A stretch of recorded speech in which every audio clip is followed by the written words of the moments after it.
Hi guys, I'm Professor MJ. Today I'm making this video to preview the 2020 season for the Los Angeles Rams. The bookies expect them to win 8.5 games this year. And the main question that I'm going to answer in this video is whether to bet the over or the under. So keep watching until the end for the answer. And also don't forget to subscribe to my YouTube channel to get all my NFL team previews and all my betting tips that will help you grow your bankroll. The Rams looked almost unstoppable in 2018 when they finished with a 13-3 record and the second highest scoring offense in the league. They made it to the Super Bowl, and that's when things started to unravel for them. New England won the Super Bowl 53 by a 13-3 score. The Rams offense was limited to just 260 total yards. They were totally unrecognizable. Their two biggest stars, Jared Goff and Todd Gurley, have not looked the same since that game. Their level of play took a big hit last year, and it led to a 9-7 season and missing the playoffs. And the question is, what will the 2020 season bring? Let's talk about the quarterback position first. Jared Goff was a huge disappointment for fantasy owners. He did rack up 4,638 passing yards, but if you omit his rookie season, he had a career low in TD passes with 22 and a career high in interceptions with 16. Goff graded as the 20th overall QB out of 37 by Pro Football Focus. A much better production was expected of him, especially with some good playmakers around him. Its offensive line was not as good as it was in the past, and when your quarterback is as mobile as a statue, the results are quite bad. He struggles a lot when pressured. He just doesn't seem to be able to scramble or to avoid the rush. The team would love to upgrade the offensive line, but it's an almost impossible task considering the team's lack of cap space. For this reason, Goff is unlikely to match his 2017 and 18 numbers, but the team hopes he can fare better than last year. It's now time to talk about the running back position. Todd Gurley had 4 magnificent seasons with the Rams, from 2015 to 2018. He was widely viewed as one of the best non-QB players in the league. He was racking up rushing yards, receiving yards, and also a boatload of touchdowns.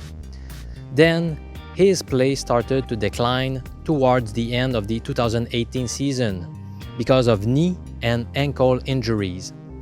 The team got rid of him even though he's only 25 years old. Now, who is set to replace him? The team pulled the trigger on Cam Akers in the second round of this year's draft. He was the #1 ranked running back coming out of high school. He had a tough time at Florida State, running behind a putrid offensive line. He has the skill set to become a 3-down NFL runner, since he showed promise as a pass catcher. He has shown a great understanding at reading defensive fronts. The Rams invested a 3rd-round pick in 2019 on DARRELL Henderson, so they are likely to give him all the opportunities to prove his worth. But he only rushed 29 times for 147 yards while catching just 4 balls last year. And that was despite Gurley not playing very well. So I don't recommend holding your breath hoping he can suddenly break out in 2020. Let's talk about the Rams wide receivers. Cooper KUPP and Robert Woods led the team with 94 and 90 receptions, respectively. Both surpassed the 1,100 receiving yard mark. KUPP hauled in 10 TD passes versus just 2 for Woods. Both are very reliable and well above average receivers. A very nice duo to have for Jared Goff. The 2019 season was one to forget for Brandon Cooks. He had career lows in receptions and TDs, and pretty close to a career low as well in terms of receiving yards, with just 583. His 5 concussions as a pro and his bad contract enticed the team to trade him to Houston. Now that opens the door for Josh Reynolds, who is clearly a huge downgrade compared to Cooks. That being said, second round pick Van Jefferson might push Reynolds for the number 3 role. Jefferson is known for his route running prowess, which is something Sean McVay values a lot. However, he does not have extraordinary size nor speed. His production in college was not very impressive, as he never topped the 700 receiving yard mark in any of his college seasons. Let's move on to the tight end position. The Rams have a nice tight end duo with Tyler Higbee and GERALD Everett. They graded as the 3rd and 10th best tight ends in the league last year, according to PFF ratings. GERALD Everett entered 2019 as the number 1 tight end for the Rams, and he was on his way for a breakout season. In week number 11, he sustained a knee injury, and he ended up missing a few games. During that time, Tyler Higbee did an astounding job, and the team had no choice but to put Everett in the back seat when he came back. Now both of these guys will be back in 2020, and they are entering their prime years, so the future is very bright at this position for the Rams.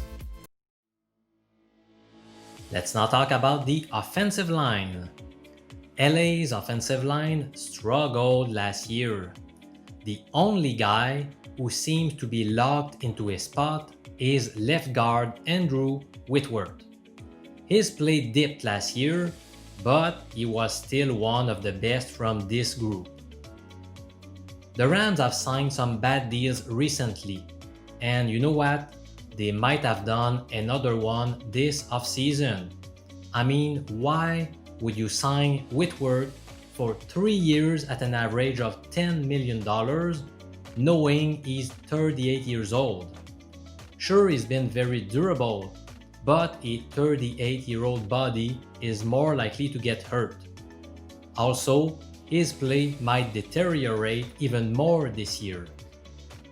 Now, Austin BLYTHE started the second half of the season at center, following Brian Allen's injury. Both had subpar season, and it remains to be seen who gets the starting nod when the 2020 season opens. Rob Havenstein was considered as a strong, up-and-coming right tackle in the NFL until the wheels came off last year. He eventually got benched in favor of Bobby Evans. Both received marks around 50 from Pro Football Focus, which is horrible. Now David Edwards seems to have a shot to become the starting right guard. He was taken in the 5th round of the 2019 draft, and he ended up starting 10 games last year. He finished as the 44th best guard in the NFL among 81 guys. That's not great, but it turns out to be a higher rank than most of his teammates. As for Joseph NOTEBOOM, he's another guy whose PFF grade cratered in 2019. It went from about 71 to 4D last year. He was overmatched and looked nothing like the promising 3rd round pick. So here's a quick summary of the 2020 outlook for the Rams offense. The Rams did not add any offensive player worth of note via free agency. However, they lost Todd Gurley and Brandon Cooks. Sure, both disappointed a lot last year, but they still had talent and they contributed to some level last year. I'm also worried about the team's depth, except at the tight end position, where the team is set. First, the backup wide receiver position is questionable. If either KUPP or Woods get hurt, who will step in at wide receiver? Reynolds is not ready to be a number 2 receiver. And rookie Van Jefferson is not up to the task either. Next, we don't even know if the Rams have a number 1 running back, let alone a viable backup. They have to hope that Cam Akers is pro-ready. And finally, the offensive line is a mess. So therefore, it's hard to envision an upgrade from this offense. They scored the 11th highest number of points in 2019, and I can hardly see them finishing above spot 11. So perhaps the 14th to 19th rank is more realistic for this unit. What can we expect from the 2020 Rams defense without going into the position-by-position breakdown? Well, let's do this. The only defensive position where the Rams improved during the offseason is defensive line, via the acquisition of Ashawn Robinson. And to be honest, that's not a huge improvement. On the other hand, the team will be hurt big time from the loss of linebacker Corey Littleton. At edge, replacing Fowler and Matthews with Leonard Floyd just won't cut it. Now, more bad news in the secondary. Effective slot corner Nickel Roby Coleman is gone, while starting safety Eric Weddle decided to hang his cleats. Now the Rams will be hard-pressed to find suitable replacements for all of these guys. Now thank God they have big-name players like Aaron Donald and Jalen Ramsey, and perhaps to a smaller level, Michael Brockers, because the rest of the roster is pretty weak. If either of these big-time players get hurt, it could be catastrophic for this unit. Last year, Los Angeles ranked 17th in terms of points allowed. I expect a severe downfall into the 24 to 30 range. We are now entering the most critical portion of this video. Should we bet the Rams to win over or under 8.5 games this year? Well, I've decided to answer this question in a scientific way. Here's what I did. I took a look at betonline.ag because they have already posted point spreads on all 2020 regular season games. Now, it's pretty easy to convert a point spread into a win probability. Now, I did just that. And then I used a statistical software called R in order to simulate each of the 256 games by following those win probabilities. So I came up with one simulated season, and then I went on to simulate 1 million seasons. And then I told my program to count the number of times the LA Rams won 9 games or more versus the number of times that they won 8 games or less. And here are the results. In 49.3% of the time, the Rams went over 8.5 wins. Well, just because this probability is lower than 50%, it does not necessarily mean you should avoid betting the over. Obviously, it depends on the odds that you are getting. Now in this case, I took a look at the odds from 13 online sports books, and the best odds on the over that I have found is plus 116 at bookmaker.eu. By the way, that's the equivalent of 2.16 in decimal format.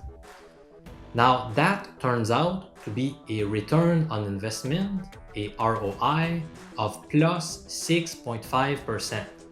As for the under, it won 50.7% of the time, and the best odds are minus 110 at William Hill.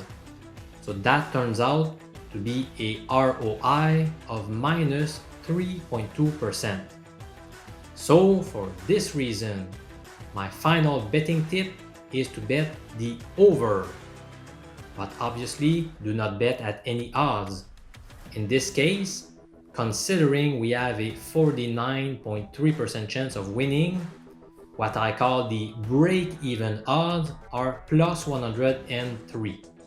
So in my opinion, you should not bet the over unless you get odds of, at the very least, plus 110. Ideally, you want plus 115 or more. Now this 6.5% ROI turns out to be the 20th highest ROI in the league. Tomorrow, I'm going to talk about the Baltimore Ravens, whose ROI is 27th in the league. Subscribe to my YouTube channel to get all my sports betting tips, including those plays on NFL regular season wins. I'm Professor MJ, a University Statistics Professor. I'll talk to you in another video. Thanks for watching.